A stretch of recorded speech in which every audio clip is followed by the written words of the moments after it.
In conversation with Joni Marie Iraci. Joni Marie is a retired registered nurse who returned to school in her later years to pursue a love of writing, earning a BA from Sarah Lawrence College and an MFA in creative writing fiction from Columbia University. He's a member of the Authors Guild, an American pen women. When not writing or buried in a book, she loves tutoring essay writing to college-bound high school students. She lives in Naples, Florida, and New York City. And on today's episode of Auto Interview, it's my utmost pleasure, joy, and excitement to offer the show today, Joni Mario. How are you doing today, Joni? Doing great. How are you, Peter? I'm doing very fine. It's quite lovely to have you on the show today. I'm quite excited we are here to sit and Thank have you a for having me. conversation around your book. Thank you. Thank you for having me. Absolutely. So, John, I need to first say that I love the sound of Vatican daughter. And, it sounds to me to be quite amazing and quite awesome. And I wanted to ask you about how the story come to be, what inspired the making of it, how you got the inspiration, the foundation towards the making of it, and at what point do you decide that, oh, I need to write a book, I need to title it Vatican Daughter, I need to tell a story that needs to be made into a novel. Could you tell us about the foundation, the background, how the book came to life? I love that. Of course, of course.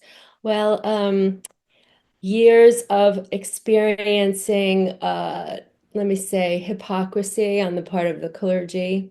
Mm, I had a lot of experience as a child, 12 years of Catholic school, where I witnessed some, hypocrisy, do as I say, not as I do kind of behavior. And mm, of course, as a wow. child, you can't say anything. But then as an adult, I witnessed firsthand some really bad behavior while under the guises of, holier than thou and this and that when, thieving hands and Mm, other untoward activities where some clergy went to jail actually. And I go to Italy a lot. mm, So I was actually, all the church scandals had come out, like the pedophile priests being moved around from here to there, essentially covering up the mm. activities. And I was standing in St. Peter's Square and I looked at the Vatican. I was facing the Vatican and I thought, I wonder what's going on back there. So Wow. I don't know, you're a writer, so you know how sometimes it's like lightning strikes and the muse hits. Yeah. So I got the title because I thought, I wonder Wow. if a girl was involved in some sort of something. I didn't have right then. It was about 10 years ago. So I didn't really Mm, have the whole story down, but I wrote down the title and I started taking just a little bit of notes and then I put it aside and I went mm. back to school. And then in 2019, I went back to Italy and I walked 88 miles in Wow. 3 weeks through Rome, got the pretty much the lay of the land. I know Venice pretty well. It's set in both Rome and Venice. And then Mm, I still wasn't really quite sure where the story would go. But when I mm. came home, I treated it as a job. I wrote 8 hours a day. Sometimes Wow. I sat and every day wrote for 8 hours. And as you know, when you do research, it takes you down different rabbit holes. So I had pages of notes and just jotting down, just papers everywhere. And Mm. I took a little route. I was looking for um, Jewish Italian last names. And I came Wow. and I came upon a story, a little known story of true life papal kidnappings of Jewish children in 1859. That Wow. was stunning. And then that took me down a whole nother path. And it finally came together. It took about a year or Mm. so. And then Wow. another That, 6 months of trying to find a publisher. So yeah. wow. Yeah, it's a process, but I love doing it. It's a passion, so it's not really a job. Absolute. I love your answer to that. I find it to be quite Thank you. amazing. Thank Yeah, I you. find it to be quite amazing and quite awesome. Very beautiful as well. You've mentioned a lot in there that I'm taking a note in here, but I like to go back now because the setting in Rome and Venice sounds quite vivid. I wanted to ask you, how much of your own travel, I know you did mention you go to Rome a lot, yeah? How much of your Yes. travel or research influenced the locations in the novel? And also, were there any challenges in balancing historical accuracy with fictional storytelling, even anyway? Well, yes, I love Van there. We used to go every year, but then the pandemic, of course, put, damper on that. We couldn't travel. So I know Venice very well. I know all the details and the streets and this and that, but I didn't know Rome as well. So Oh, I have to be there and see it myself. Although there's a scene in Chile where I've never been there, so I had to really do research. But I mm, have I have an ability to put myself back there. I can't really write when I'm there. I'm just absorbing the culture and I have friends there, so I kind of ask them and I yeah, I know it very well. So that helped. And I know, the sights and the sounds and what it looks like and the yeah, people and so I've been going for years, so I know. It that's, helped. I like to write about places I know and I think yeah, people, so absolutely. That's a great one. like it's like a travel and it gives and the setting, it's vivid, it's kind of cinematic, so it gives the reader a bit of a reprieve from the thriller element of the Yeah. story. You can relax and taste the food and experience the sights, Mm, and it gives a little bit of a break from the drama. Yeah, so I kind of struggled a little bit, so I tried to figure out how I would weave in the real story of the papal kidnappings.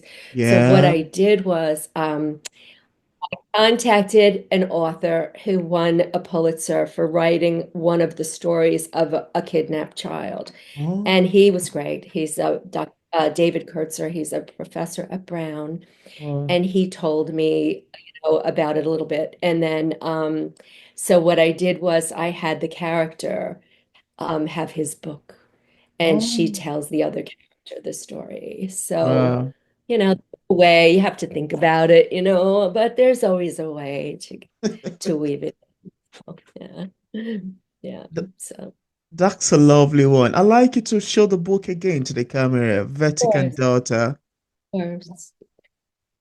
Would you like to talk about the making of the cover? I think it's a lovely one. I can see like something in the background in there because I think, Good cover. So my publisher's wonderful, Collective Ink, Roundfire, they're fantastic. Roundfire Books in England. England, I love, my oh, ancestors came from there. So oh, anyway, they said to me, we want your input about the cover. We want your input. So I grew up with, typewriters and no computers, and I have no idea. So I said, I have no idea. Um, oh, well, just go on this site and look around, and I couldn't find anything. So a friend of mine is a graphic designer. yeah, So she was in Peru, and I contacted her, and it didn't work. Her cover didn't really work. The pixels, whatever that is, were off. I don't even know. So I was really in a panic. And then, they just kept saying, oh, no, it's okay. It's easy. Just do this. And I said, imagine your grandma. I said, I don't want to be a snarky American, but imagine your grandmother trying to do this. That's me, And they laughed and they said, I'm from Vermont because they're a global publisher, so they're all over. So that was pretty fun. yeah.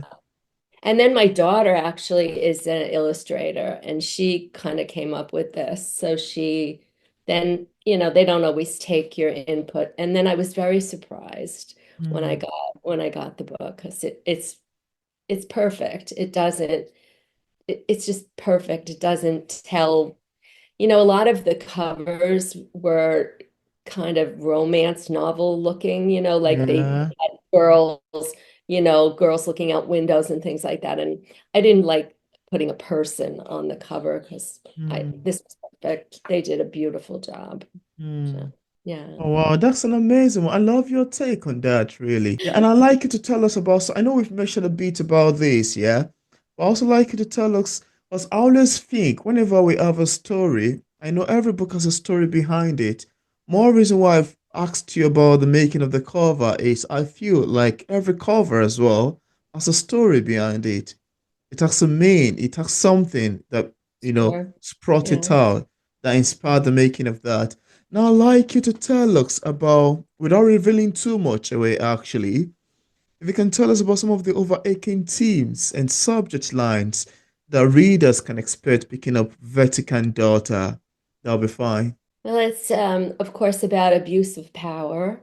That's one art. And it's also about, a mother's love, this woman's relentless search when she's coming head to head with the most Mm. powerful entity on earth, Wow. so she doesn't give up. And there are many things, covering things up and holier than thou behavior and Mm. thinking you can, because you're in power, you have the ability to get away with certain things. And I looked, I did a lot of research, as you know, and so yeah, I mean, there's a lot of abuse of power going on Yeah, in there the is. hierarchy of our system there. That's pretty much what the Yeah, betrayal and murder, all kinds of things, just yeah. kind And now I would of actually, corruption. absolutely. And now I would actually like us now to go into the abuse of power now, because stories about powerful institution and hidden agendas always seem to captivate readers. Why do you Correct. think people are so drawn to thrillers like Vatican Daughter, where the stakes are tied to power and influence, maybe? And secrecy, I think. Mm, I listened to an interviewer discussing Conclave, the new movie that came out about what just went on actually. yeah. And that discusses abuse of power, but she said something very interesting. She said that Vatican stories are catnip for Hollywood. Mm, So I think it's catnip for me. I'm always trying to find out what is going on. They're very secretive, even though they open up their mm, their library and things like that. They don't. There's still, archives that are kept away from the public eye. I think what we have to understand is even though they don't think they are, the mm, hierarchy, they're human as well. yeah. So, and they have human frailties, whether they care to admit it or not. Mm. So that's what the takeaway, I think. I love your answer to that, really. Thank Yeah. you. Yeah, I've been at it for a while. So, I do love your take on that. It sounds to me to be quite amazing. And now, Joni, your novel blends intrigue, love, and murder inside one of the world's most secretive institutions. Do you think a story like Vatican Daughter might make the Vatican or people in court connected to it or a little uncomfortable? Do you think well, they so? have to find it first. Okay. They'll have to read it and find it, and I don't know. I had, I'm sure, they don't want to be criticized like everybody else, but, they kind of let themselves open to it by covering up all these scandals. So I think it kind of sparks a little spark in people's head, like, what else are you covering up? Yeah. They should have been open with it. They should have done something about it publicly rather than, for years moving people around. So, investigative reporters in Massachusetts found all these scandals. Yeah. Yeah. So, that was so shocking. But, I had the opportunity to go to Dan Brown, who Mm. wrote the Da Vinci Code. I went to his home and met him. And, he got in a lot of trouble for his book and, was banned from Italy, being sued and all this stuff. But Wow. I don't get it. It's fiction. At the end of the Mm. day, it's Yeah. fiction, but it must like give a little, like, Mm. something hit a nerve. So yeah, they want everything to look, like everything's perfect, but Mm. nobody's perfect. I'm sure I'll get some, you know, mail going forward. Wow. Yeah. I have a very good friend who's a prolific short story writer, and she's award winning, and she writes political. things. And she said, "Oh, don't worry about bad reviews. I got hate mail and I got death threats." So, Oh. you know, It's always shocking to me. So I've interviewed an author as well who said she has gotten a death threat, like because of something she said in her book. And I'm like, why do people think take things to extra mile? Like this is a book. This is a fiction exactly. for crying out loud. Like, why do we have fiction? It is I written don't, in front. This is a fictional tale. There's a warning in there. No name or name of places as used in this book. It's exactly what. There's a lot that has been stated there based already. on anybody's life or anybody's reality. It's true. I don't know. I don't because Mm. people they can. It gives them a sense of power, I Yeah. suppose.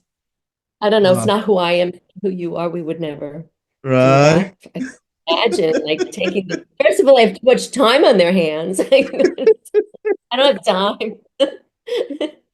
Oh my Anyway. goodness, that's quite fun. I love your take on that. Yeah. Yeah. And also, that's not all about that, actually. You also went ahead to explore how moral leaders can sometimes abuse their power. What do you hope readers take away about the personal and societal impact of that kind of betrayal? Well, I think it demonstrates that they're human. I have another book coming out. It's not Yeah. submitted yet, but it demonstrates that they have human qualities, even though they don't think so. They put Mm, themselves in a position of power. They absorb it. They become, an ego driven and not mm, realizing you know, they think they can do it all and not get caught or yeah. not get Yeah. recognized, but you know, eventually get caught with your hand in the cookie jar, so to Mm, speak. So oh, yeah, wow. I witnessed it in reality, so I it fueled my story. Mm, Even though it's not about anybody in particular, it just yeah. Yeah. it's about the first American Pope, which I thought would never happen. I was interviewed on a podcast recently, and the podcaster said, I believe all of this except an American Pope being elected, which I thought was astounding because, oh my God, yesterday. So I just sent him a little message on Instagram. I said, remember when you said that? Here we are. Never Wow. thought that would happen. Yeah, we had. Yeah, was it yesterday? Yeah, I think it Yes, was yesterday. Yeah. yes. Yeah. I was Wow. stunned. Oh my gosh. Uh, so I might get in more trouble. You don't want to. I don't. I'm tired.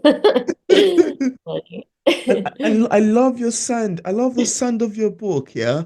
You may want to agree with me that because you've written in this kind of themes in genre, we want to pose the readers stylishly, interpret your books quite differently from what you intended. Yeah, because one of the things I love about literature as a writer is to sit back, fold my hands, grab a cup of coffee, and read reviews drop in. The people say, oh, yeah, I love it, 5-star rating. And those who say, oh, this is a trash, 1-star rating. And those who say, oh, yeah, I wasted my money, whatever. Then I'd love to sit there and get all of this take in. And sometimes the readers might get a message intended by the author. Sometimes they might not get a message. Sometimes they might be close to getting a message. Sometimes they might hilariously misunderstand the book and interpret it quite upside down. And as interestingly fun as this sound, I wanted to ask you, how do you feel when readers interpret your works differently or stylishly differently from what you intended as a writer? How does that make you feel as a storyteller? I am learning not to react, but it's very hard. So my first experience was I got a review, like you mentioned, just Yeah? completely did not get it and was kind of vicious. But Dan Brown, who I mean, he makes a ton of money on his books, so he didn't really care. So Right. I asked him, I said, "What do you do about, how do you handle bad reviews?" He said, "I don't read any reviews." Oh, wow. Because if they're good, you get all like, ooh, complacent. And if they're Yeah. bad, you get depressed. which is so true, but Hmm. it's still, you not read them, it's just, I'm better off not reading them. I'm a sensitive person and I'm not all that confident. So I'm better off not reading reviews because really take it to heart. And, I Hmm. try to convince, I stupidly, yeah, you shouldn't read the reviews. It is Wow. what it is. There's nothing you can do about it. The book is already published. Yeah. So there's nothing I can do to change this book going forward, of course. If the criticism is constructive, Yeah. then it's okay. I mean, I went back to school. I was in brutal writing workshops. Everything Hmm. was torn apart. Not this book, but my first book was my thesis. So that was just ripped apart over and over and over again. But it's helpful because these were my peers and these were constructive Yeah. criticism, some of them, not all. Yeah. That's good. But if it's just because some reader is trying to demonstrate that they have power, Yeah. and they can say whatever they want in this public forum and you can't do anything about it, it's all about their ego, not necessarily about your work. So, Hmm. but most of the reviews have been pretty good. So, Oh. so I'm in good company. Oh my goodness. Oh, it's interesting. Yeah, but that's okay. She's fine. It's Oh fine. wow. That's her thing. That's her thing. It's okay. I'll survive. I love your take on that. That's such a fun answer. I'll survive. What are you gonna do? What are you gonna Nothing, do? you know. There's some people, you can't change their mind. They know best. Okay. Yeah. I'm glad it's like art. Some people like different things. Absolutely, yeah. But I don't understand why somebody would take the time to just, crucify a writer or Yes, it's like so it's fun. very hard to write a book. It's Honestly not, I mean, speaking, people don't understand you the don't. process, like they don't understand that you write and you revise and you revise and you edit and then you Mhm. have a professional edit and then you have revise again. And it takes forever. I mean, it takes 2 years for this book to Honestly come speaking, yeah. and publishing and then finding a publisher and querying and it's It's a a lot. process and people don't understand that. They're No. like, oh, you just put it together. I mean, some people do. They slap something together and put it on Amazon, but I don't do that, so I don't The word slap something together makes me laugh. know. Look at some of them and say, oh, They that's slap it together. They slap it together and put their name in front and say, yes, I have a book. you'd be surprised. That's fun, yeah. Thank you. Thank you for your lovely answer, Jody. You're welcome. You're Yeah. welcome. And now, just apart from Vatican Daughter, do you have any other works you've authored or say currently working on? Well, I finished the set. I don't want to call it a sequel because it can stand alone. I think it can Oh, stand alone. So okay. it's a continuation of the Vatican Doris a story, the Vatican Oh, daughter story. So that is waiting to be published. I have to wow. submit that. They want to see how this one does. So Mm, probably over the summer I'll submit that. So in 18 months from then, if they accept it, it'll come out. And wow. my first book is still in publication. So that is I write pretty much about women's issues, women, little thriller elements, but Mm, I don't want my protagonists to be victims. I mean, they are victims mm, of trauma of some sort, but they're survivors. They yeah. don't wear this veil of poor me victimhood. They fight and they, persevere. Mm, So that's kind of another message. mm, Also, I'm a member of the Women's Thriller Association, Writers Association, and they just gave me an assignment to write a short story, 10,000 words though, oh, wow. about the prompt is missing person. So that's like a challenge. Yeah, it is. It's a challenge, but Yeah. I'll get there. I have September. So I have time. Oh, deadline still I have far. time. Yeah, so Oh, there's always that's something to do. And I started a third book. Wow. in the Vatican series, but I'm kind of slow. I'm researching it and I have a great idea for it, but in the middle of my research in reading this amazing book, Yeah. there was there was a line called Secret of Secrets, and Oh. that's the title of Dan Brown's new book that's coming out in September. So I'm a Oh. little nervous we're on the same path. Maybe not, Oh. maybe not, but if we are, there's no way I'm going to compete with him. So waiting. I'm holding off on that. So yeah. Wow. Well, I wrote another second book to my first book, a follow-up Mm. to that. So I've got it all like sitting, waiting, I've got a line of stuff, but You've it's kind of slow now because I have all this marketing to do. oh, A lot you've of got time. a lot ongoing, really. I Yeah, it's hope a you lot. find some times to sleep. Not really. Few Oh, minutes here and that's there. quite that's Af- quite a lot. Afternoon naps are wonderful. Yeah, They're I really, love afternoon naps. They make I me feel know. so energetic. I'm a night owl, so I Oh, like, okay. I'm not a morning person. Holy, that's so fun, really. I love your take on that. Thanks. Thank you. And I'd like to have your advice. As a published author, so many people are still on their journey of becoming one. Yeah. It's either they're, head down in one part, they are having writer's block or whatsoever is it that is stopping them. But what sort of advice would you give other writers who are out there still struggling with writing and publishing a book? What would you advise people in this category? Okay, so statistically, 3% of people who start a novel Yeah. finish it. That is a Yeah. very low number. And 20% of those who finish publish.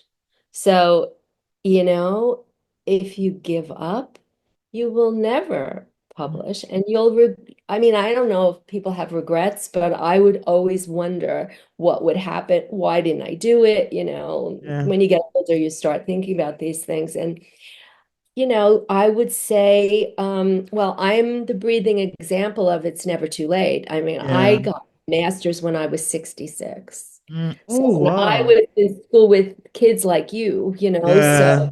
sorry to call you a kid, but everybody's a kid. I am a kid. And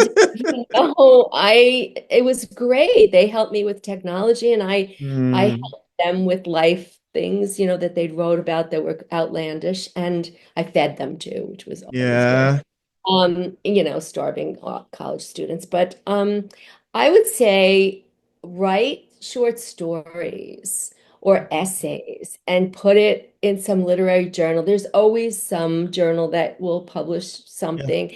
And Yeah. this way you build up a bit of a resume. So when Yeah. you're trying to publish, if you're not self-publishing, if you're putting it out there, you have a little bit of a credential. That's what Mm. I did. Mm. So it helps. And, I have a master's from Columbia, which didn't hurt. I'm not sure it's going to help now because they're in a state of turmoil, but, Mm. you know, um, it's just arm yourself with, if you don't want to go back to school, then for writing, but just take a writing workshop. There's a million of them online. Mm. Email me, like I help everybody. A lot of people think they can write when they don't really, can't really. So I would say learn as much as you can about the writing process and Mm. learn about, how to tell a story. And Yeah. if you have a gift for it, then go for it because Yeah. life's short, you might as well Absolutely. do as much as you can Yeah. what you love. If it's a passion, then follow it because you'll regret it if you don't. That's a great idea you've got in there. That's a great advice. And I'm hoping that viewers, even including myself, will love to utilize it. Thank you so much. If you write a page a day in a year, you'll have a book. Yeah, that's true. I'm actually working on a book, and I think I'm gonna add on to your advice to try to, even if it's a poem a day, one after the Something other. it keeps your skills honed. Yeah, it's just over and over again, keep compiling them. Before you know what happens, you're already done writing. That's a Right. lovely one. Thank Yes, you. I wrote a short story. It's on Medium. It was published in Review Americana. It's on my website. It's called Distractions. And that's the stumbling block for writers. Mm. You're just distracted by the Okay. dog needs to be walked, the this, Social the that. media. If you've got the writing bug, it's in your head all the time. Mm. I try to read over something I've written that day before I go to, if I ever go to sleep, and Yeah. then it's in my conscious, you know. Oh, It's so goodness. fun. It's fun. That's a So, great one. I'm actually inspired by your oh, advice. good. Yeah, I Good. am.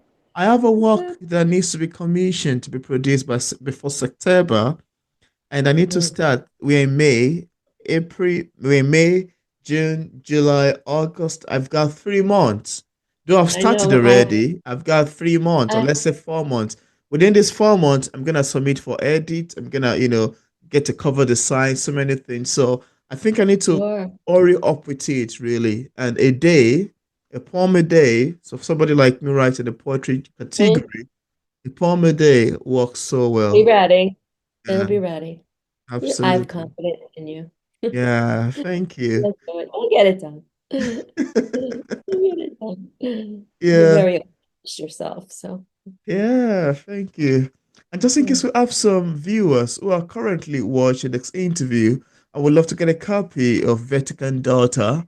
On what platform is it available on for purchase? Oh, Amazon, Barnes and Noble, any indie bookstore, site, Books a Million, from the publisher, Collective Ink. Okay, My website, if you want to right. contact me, it's my name, JoniMarieIraci.com, Mm, IRACI.